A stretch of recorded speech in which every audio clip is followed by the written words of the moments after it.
Farewell. Thou art too dear for my possessing, and like enough thou knowst thy estimate. The charter of thy worth gives thee releasing. My bonds in thee are all determinate. For how do I hold thee but for thy granting? And for that riches where is my deserving? The cause of this fair gift in me is wanting, and so my patent back again is swerving.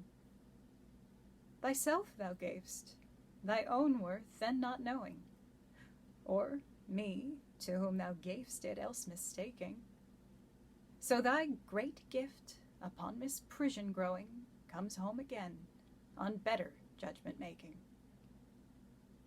Thus have I had thee, as a dream doth flatter. In sleep a king, but waking no such matter.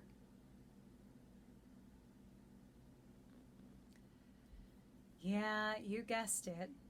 This is a breakup sonnet. Shakespeare and the fair youth are going on a break. I guess the rival poet was the straw that broke the camel's back. I don't know. But Shakespeare is using a ton of legal and monetary imagery in this sonnet, which is really interesting. So let's just dig into it. Farewell, thou art too dear for my possessing. Now, dear meant darling, sweet, lovely, all that jazz, of course, but it also meant expensive. So he's saying, you are too expensive for me to hold on to. Or, to put it another way, you are out of my league. And like enough, thou knowst thy estimate. And I'm sure you know your worth just as well as I do.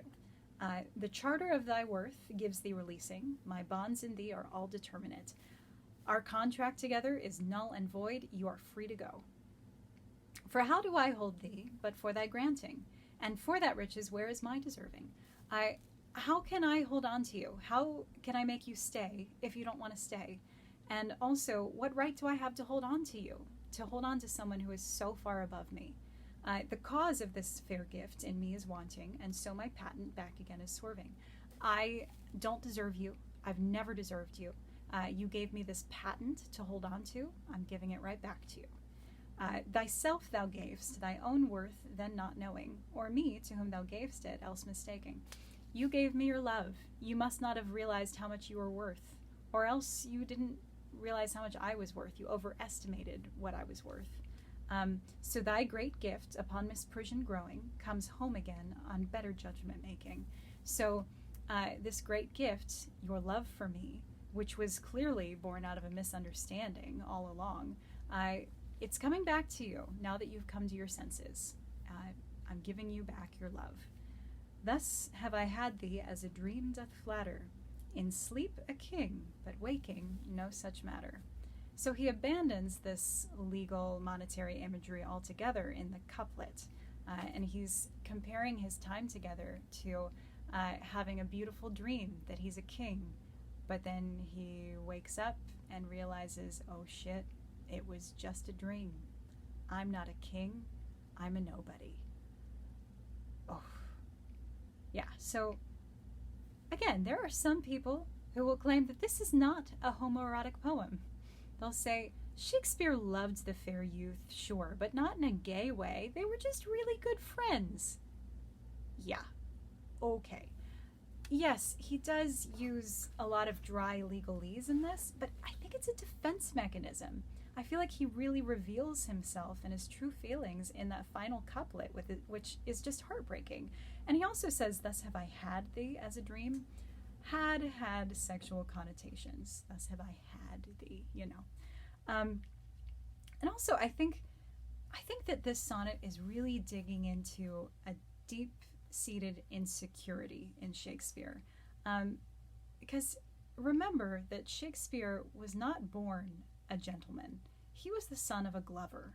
He had a 6th grade education tops. He was obviously an autodidact. When he first started writing, he was referred to as the upstart crow, because it was like, who does this guy think he is? Just like Hamilton, he wrote his way out. He ascended the ranks just through sheer talent, sheer will. pun intended. He was able to finally buy himself a coat of arms and buy himself into the nobility, which was a big deal. But for someone like that, you can imagine that when he was in the company of nobility, he maybe always felt a little bit out of place or not good enough. And this sonnet is all about him not feeling good enough for the fair youth in more ways than one, which is heartbreaking. It's really sad. I also want to call attention to this. We talked a little a few weeks ago about looking for anomalies in the verse, because often they tell you something about what's going on in the mindset of the character, that sort of thing. So I want to draw attention to this. Very similar to Sonnet 20, almost every line of this ends in a feminine ending. That's an extra unstressed syllable at the end of the line of pentameter. Now, in Sonnet 20, all of those feminine endings were there, I think, because Shakespeare was comparing the fair youth to a woman, talking about all these feminine features that the fair youth had. So it makes sense that he would end every single line with a feminine ending. In this sonnet, all but 2 of the lines have a feminine ending. And I think that the key to this lies in the final couplet. He's saying, my time with you was like a beautiful dream. Well, you know when you have a beautiful dream and you start to wake up, but then you realize it's a dream, but you try to stay in that dream as long as you possibly can. Well, I think that's what he's doing with this relationship. He's holding on to this beautiful dream as long as he can. And that's what these final extra beats are. He's just trying to delay the inevitable. He's holding on to this relationship with all his might because he knows that it was good, because he loved the fair youth, because he doesn't want it to be over. How human is that? Anyway, that's my interpretation of it. That's what I think they are. So that is Sonnet 87. Sorry to be a downer today, but we'll pick up with more tomorrow. Bye, everybody. Love you so much. Stay safe.